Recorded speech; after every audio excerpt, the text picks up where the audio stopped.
کسی صابر، شاکر اور عیال شخص کی بیوی بڑی بد زبان اور نافرمان تھی، جس کی وجہ سے وہ صاحب ایمان بہت پریشان رہتا تھا۔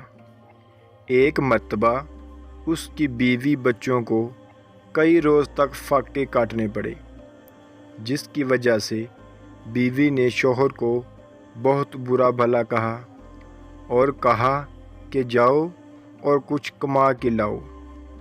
اس نیک بخت نے کہا کہ اے اللہ کی بندی، رات کو شور و غل نہ کر، صبح جا کے کچھ مزدوری کر لوں گا۔ صبح وہ گھر سے نکل پڑتا ہے، لیکن کوئی اسے نہیں پوچھتا، سب اپنے کام میں لگ جاتے ہیں۔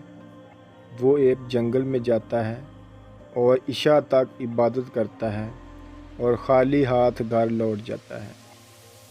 وہ سوچتا ہے کہ خالی ہاتھ دیکھ کر بیوی طوفان کھڑا کرے گی۔ بیوی نے سوال کیا، میاں صبح سے شام تک کیا کمایا ہے؟ تو شوہر نے کہا، ہاں، جس کی مزدوری کی ہے وہ بہت بڑا رحیم و کریم ہے، اس نے کل دینے کا وعدہ کیا ہے۔ اس پر بیوی غصہ ہو گئی اور کہا، ہمارے بچے چاہے بھوک سے مر جائیں اور تم وعدے کرتے پھرو۔ اگلے دن وہ پھر گیا اور خدا کی شان اسے پھر مزدوری نہ ملی اور وہ پھر عبادت الہی میں مشغول ہو گیا۔ اور جب گھر گیا تو پھر وہی سوال ہوا کہ آج دونوں دن کی مزدوری لائے ہو کیا؟ شوہر نے جواب دیا، اس نے کل دینے کا وعدہ کیا ہے۔ یہ سن کر وہ آگ بگولا ہو گئی اور کہا کہ کل تینوں دن کی لے آنا، ورنہ گھر نہ آنا، اور اسے ایک تھیلی دیتی ہے۔ پھر وہ عبادت الہی میں مصروف اور کسی معجزے کی تلاش میں گیا، اور جب کچھ نہ ملا تو بیوی کے ڈر سے اس تھیلی میں ریت ڈال لی کہ رات تو گزر جائے گی۔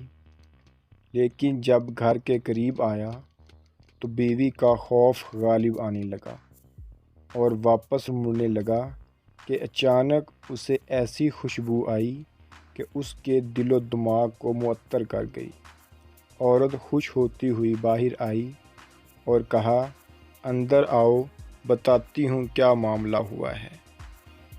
اس نے کہا کہ ایک سبز پوش دروازے پر کھڑا کہہ رہا ہے کہ اپنے شوہر کی 3 دن کی اجرت لے لو، لیکن اسے کچھ ایذا نہ دینا، وہ اللہ تعالیٰ کی حمد و ثنا میں کھو گیا۔ بیوی نے کہا، اب خوشحالی میں پریشانی کیسی؟ کہنے لگا، اللہ کی بندی، یہ تینوں دن میں نے کہیں مزدوری نہیں کی، بلکہ اللہ کی عبادت کی ہے اور تیرے ڈر سے تھیلی میں ریت لا رہا تھا، لیکن اس رب نے میری لاج رکھ لی۔ اس شخص نے اپنی ساری زندگی اللہ تعالیٰ کی شکر گزاری میں گزار دی۔